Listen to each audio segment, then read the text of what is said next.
The old man's hands trembled as he approached the funeral gates, clutching a faded military cap, covered in dust and memories. He had walked miles just to be there, to say goodbye to the only friend he had left in the world. But before he even reached the procession, 2 guards stepped in front of him, blocking his path as if he were a stranger. Their cold, rehearsed voices echoed across the silent cemetery. "Sir, you're not on the list. You need to step back." For a moment, the old man froze, his fragile heart tightening as soldiers and dignitaries flooded past him. Cameras clicked. Medals shone. Not a single person even glanced at him. No one except the man standing far in the distance. A 4-star general who suddenly stopped walking, narrowed his eyes, and stared directly at the trembling figure at the gate. What happened next would silence the entire funeral, shatter military protocol, and reveal a secret no one, not even the highest ranking officers, knew about. Senchou. This is the story of the day one forgotten hero finally received the respect he had been denied his entire life. The morning air was cold enough to sting, but the old man barely felt it. His name was Arthur Hale, once a proud soldier, now just a quiet widower living on the edge of town. The world had moved on without him, and the only thing that kept his memories alive was the worn cap he held. The one he had carried with him through mud, fire, and battles most people had only read about in history books. Today was the funeral of General Marcus Trent, a man celebrated as a national hero, a decorated strategist, a commander known for bravery. The entire country was watching. News crews lined the streets. Officials arrived in black cars. Soldiers marched in perfect formation, their boots beating like a drum across the stone walkway. But Arthur wasn't there for the spectacle. He wasn't there for the cameras or the honors or the speeches. He was there for Marcus. Not the general, but the young boy he once knew. The boy he had mentored, protected, and loved like a son. Arthur didn't receive an invitation. He didn't expect one. He lived quietly, far from recognition, and most of the modern army had no idea who he was. But he knew Marcus. He knew the real man behind the medals. When Arthur reached the gates, 2 guards stepped forward, their harsh expressions clashing with the solemnity of the moment. "Cha-cha? Sir, this area is restricted," one guard said. "Family and invited military personnel only." Arthur's voice crackled with age. "I'm not here for the ceremony. I'm here for Marcus." The guard sighed impatiently. "General Trent, sir. And I'm sorry, but your name isn't on the list." Something inside Arthur stung. The list. That list had chased him all his life. He was left off military records after a mission that went wrong decades ago. A mission he took responsibility for to protect his men. By the time the truth surfaced years later, the world had already forgotten him. Cha-cha. "Please," Arthur whispered. "Just a moment, just to place this cap beside him." "Cha-cha, sir. Step back," the guard repeated, firmer this time. Arthur tried to explain. Tried to speak through the pain that weighed on his chest. "I saved his life once. Marcus wouldn't want me turned away."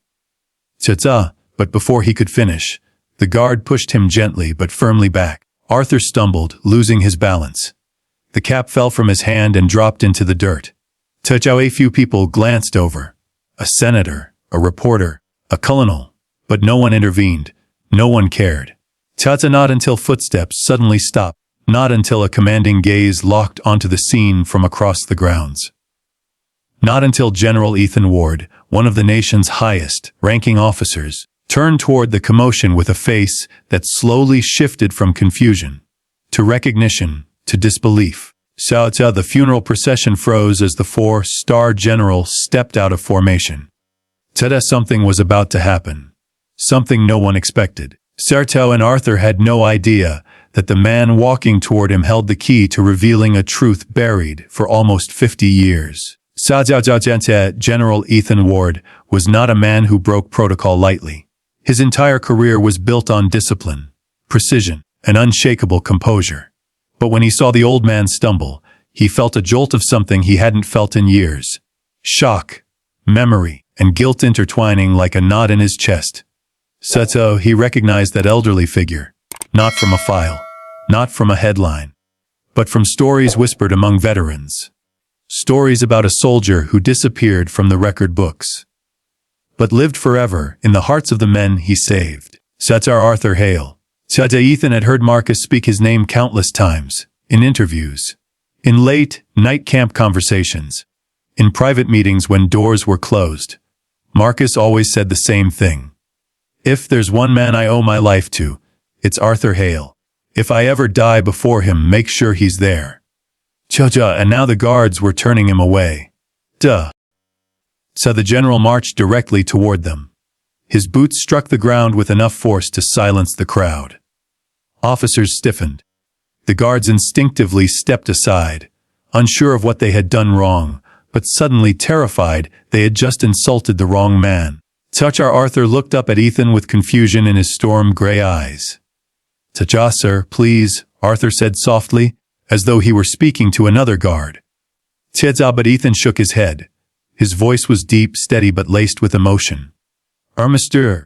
Hale, you don't ask permission to be here. This funeral doesn't happen without you." Tja, the crowd, the cameras, the soldiers, all turned. Tanta whispers spread like wildfire. "Cha-cha, who is he?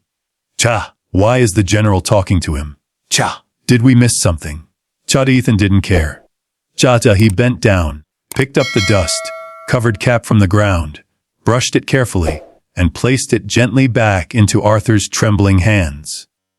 "The man we're burying today wanted you here more than anyone, and I am not letting this funeral continue until you walk through those gates with the honor you deserve."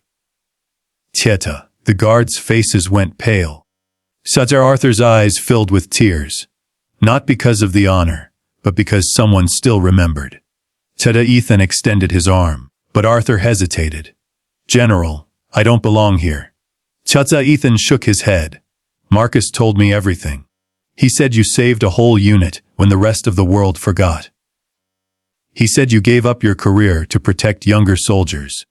He said you were the bravest man he ever knew." Chatar Arthur's breath caught. Tata, those were Marcus's words. Words he thought had vanished long ago. Teja, the general, stood tall.